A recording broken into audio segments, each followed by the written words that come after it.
Hi, I'm Mary, a 32-year-old marketing executive at Palmer and Re Agency in Chicago. Looking back now, I can't believe how blind I was to all the red flags. You're glowing today. Must be that new promotion. My colleague David said as I walked into the office that morning. Thanks, Ethan's taking me out to celebrate tonight. He says he has big news too. That was 3 years ago. Ethan Wheeler seemed perfect when I met him at a corporate event. Charming, successful, and ambitious. Within a year, we were married. He was a software developer at Thompson Tech, earning a solid salary. Our first year together felt like a dream. Weekend trips, fancy dinners, and endless plans for the future. You really hit the jackpot with this one, Mary, my sister Rachel would say. But she had no idea how quickly things would change. It started when Ethan lost his job. At first, he spent hours networking and dabbling with a gaming channel. Then came the expensive purchases. It's an investment in our future, babe. Gaming is huge right now. I could make triple what I earned at Thompson, he'd insist. I believed him. I took on extra work to cover our bills while he chased his dreams. Then I got pregnant with Lily.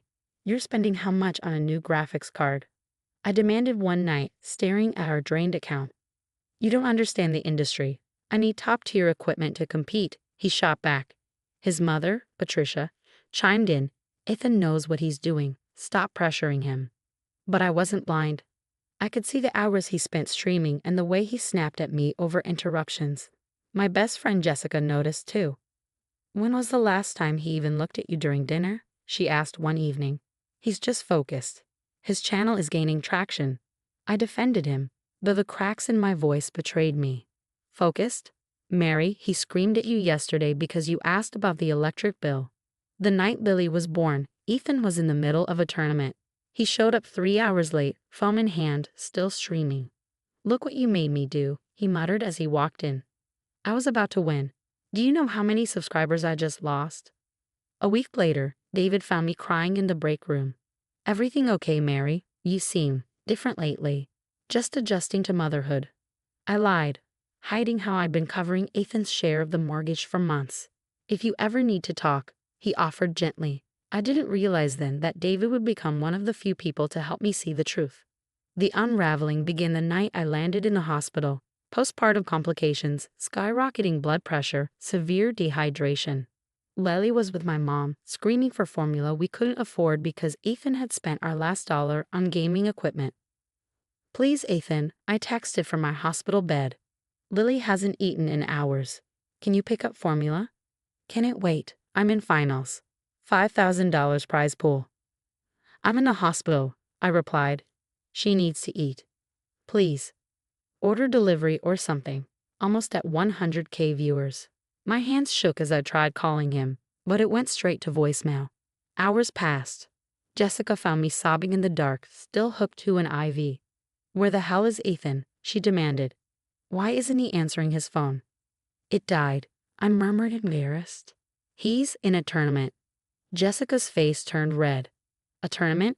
Your wife is in the hospital, your baby needs food, and you're gaming? An hour later, Jessica's furious post went viral.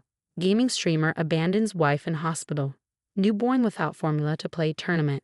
At Ethan Wheeler. Is this what you call family content? The fallout was swift. Sponsors dropped him. Viewer counts plummeted. Ethan showed up the next morning fuming. You ruined everything. Do you know how hard I worked for those sponsorships? They're all gone now. Our daughter needed food, Ethan. I needed you. I was about to win enough to fix everything. Now we're screwed. That's when my phone rang. It was the bank. Mrs. Wheeler, this is Michael from First National. We need to discuss some loan applications under your name. What loans? My stomach sank. The home equity line, 3 personal loans, and 2 credit cards, all opened in the last month. I never applied for any loans. They have your social security number and electronic signature. Patricia stormed into my hospital room mid-conversation, her face red with fury. How dare you humiliate my son like this? He was building a future for your family. By stealing my identity? By remortgaging our house without telling me? I shot back. He needed that money for his career. You've never supported him, always nagging about bills and baby stuff while he's trying to work, she spat. Rachel arrived just in time to witness the outburst. Her presence was like a lifeline. Get out of my sister's room before I call security, Rachel said firmly, her phone already recording. You'll regret this, Patricia hissed, blaring at both of us. Rachel helped me gather my composure and evidence. Together, we documented everything. Screenshots of Ethan's spending, Patricia's threats, the loan documents. This isn't just about the hospital anymore, Mary. This is fraud, Rachel said. I need a lawyer, I whispered. No, Rachel replied, her tone steady. What you need is a plan, and I'm going to help you make one. Amanda Chen's office felt like a sanctuary after weeks of chaos. David had recommended her, saying she specialized in cases like mine. These aren't just gaming purchases, Mary, Amanda said, pointing to the bank statements spread across her desk. This is a pattern of online gambling, thousands of dollars spent on offshore sites. My hands trembled as I stared at the transactions, but he said it was all for equipment. Look at these timestamps. They match the hours he claimed he was streaming, Amanda explained. Jessica helped me dig deeper. Together, we uncovered more. Dozens of fraudulent loan applications bearing my forged signature. Each discovery felt like another betrayal. Your credit score is tanking, Jessica warned as we downloaded my credit reports. We need to document everything. Then David dropped another bombshell. His friend, a financial investigator, had uncovered even darker truths about Ethan. Mary, you need to meet Tom from Thompson Tech. He has information about why Ethan really left. When I met Tom, his revelation made me sick. Ethan hadn't just been laid off. He'd been caught redirecting client payments into personal accounts. They didn't press charges, I asked, horrified. Bad publicity, Tom said. But I kept copies of everything. I always knew he'd do it again. At home, things only got worse. My jewelry began disappearing, including heirlooms from my grandmother. Where's my sapphire necklace? I confronted Ethan one night. Had to pawn it. We need money since you ruined my streaming career. That was my grandmother's, I said, tears welling up. Should have thought about that before you destroyed everything, he sneered. I started quietly preparing my escape. I rented a storage unit and began moving important documents and irreplaceable items. Jessica helped me open a new bank account at a different bank. He's going to notice eventually, she warned. By then, I'll be ready, I replied. Patricia's threats grew more aggressive. She cornered me in a grocery store parking lot. If you leave him, I'll sue for grandparent rights, she snarled. You'll never keep Lily from us. I pressed record on my phone. Are you threatening me, Patricia? I'm promising you, she said. Destroy my son's life, and I'll destroy yours. That night, Ethan had another meltdown when his gambling site locked his account. You think you're so smart, documenting everything. You think I don't see you sneaking around. He yelled, gripping my arm hard enough to leave bruises. You're hurting me, I cried, backing away as my phone recorded everything. You're nothing without me, he spat. Who's going to want a single mom with ruined credit? I glanced at Lily's crib, then at the bruise forming on my arm. She deserved better. We both did. David messaged me the next day. My investigator found something big. Ethan's identity theft goes beyond you, multiple victims. I met with Amanda again, showing her everything, the bruises, recordings, financial documents, and Tom's evidence. We have enough for criminal charges, Amanda said, but you mentioned wanting something else. I want him to lose everything like I did, but on his own terms. Then let's make a plan, Amanda said with a determined smile. Because right now, he's hanging himself with his own rope. We just need to make sure you and Lily are safely out of the way when it all comes crashing down. Looking at the evidence spread across her desk, I finally felt something I hadn't in years. Hope.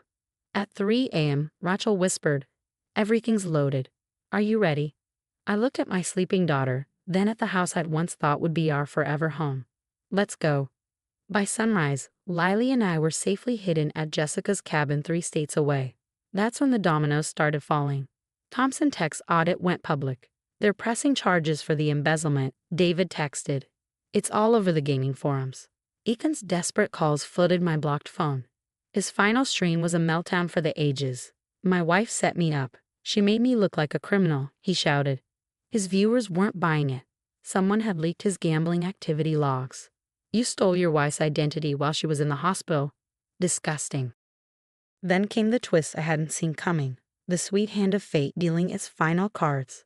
It was Kevin, Patricia's other son, who exposed her. Mom's been stealing from Grandma's retirement fund to cover Ethan's gambling debts, he revealed. Patricia faced charges for elder abuse, and her carefully curated facade crumbled. Meanwhile, Ethan's streaming accounts were banned for promoting offshore gambling sites to minors. Sponsors didn't just cut ties, they sued him for breach of contract. Jessica's updates were a mix of grim satisfaction and relief. The loan sharks caught up with him. He tried hiding at Patricia's, but they found him. But I wasn't focused on their downfall.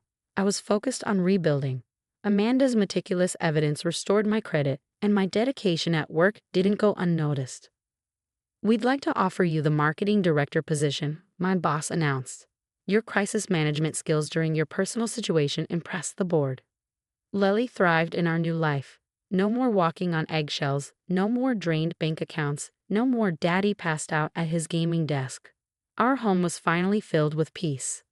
Then, one day the call came. "Mary, please," Ethan's voice cracked over the line. "I've lost everything.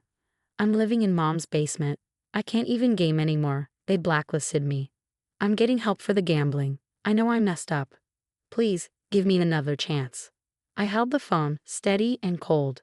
"Save it, Ethan." The dad who missed his daughter's first words for a gaming tournament.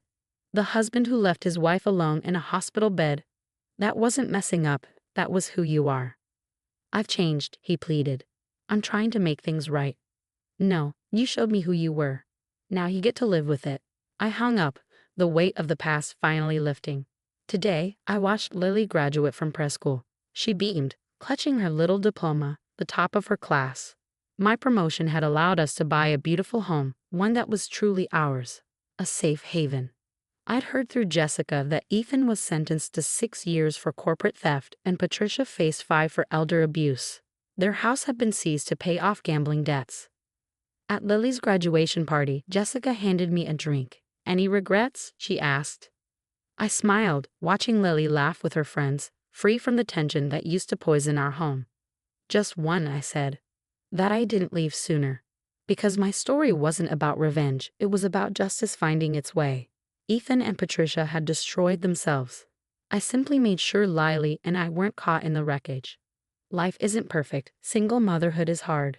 But every morning, I wake up feeling peaceful, successful, and free. No more missing jewelry. No more overdrawn accounts. No more hiding bruises. Sometimes fate doesn't need your help. You just have to step out of its way and let justice take its course. "Mommy, look at my diploma," Lily said, holding it up proudly. This is what winning looks like. Not a viral takedown, not revenge, just a happy little girl and her mom, building a better life. That's worth more than any gaming tournament prize. This story was an experiment to explore how betrayal unfolds, how someone who seems perfect can reveal their true nature when money and power are involved. Now I have some questions for you. When someone destroys you emotionally and financially like Ethan did, which hurts more? The betrayal itself or realizing the red flags you ignored along the way? Would you have stayed silent and gathered evidence, or would raw anger have driven you to expose them immediately? If you've lived through something similar, did you find that the person who hurt you eventually self-destructed without your intervention? Your stories matter. Share them below. Your experiences might help someone recognize the warning signs before it's too late. If this resonated, like and subscribe for more deep dives into toxic relationships and the road to justice.